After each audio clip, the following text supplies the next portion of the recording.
ইনি অনেক রান্না জানে, ঠিক আছে। ইনি এখন বসে বসে চিকেন মোমো বানাচ্ছে, এই যে।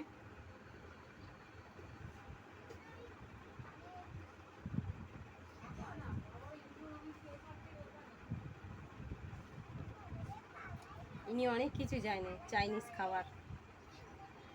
এই যে চিকেন দিয়ে বানাচ্ছে, এতে অনেক কিছু দেওয়া হয়েছে, বাটার দেওয়া হয়েছে, গাজর দেওয়া হয়েছে, ধনে পাতা দেওয়া হয়েছে, পেঁয়াজ দেওয়া হয়েছে, আর কি মাংস তো রয়েছেই, আর কি একটা দিলে গোলমরিচের গুঁড়ো, তাই তো, আর নুন। এই যে মোমো তোমরা দেখতে পারো, এরম 2 থালা করতে দিয়ে আসা হয়ে গেছে, মাকে দিয়েছি, মা সিদ্ধ করছে।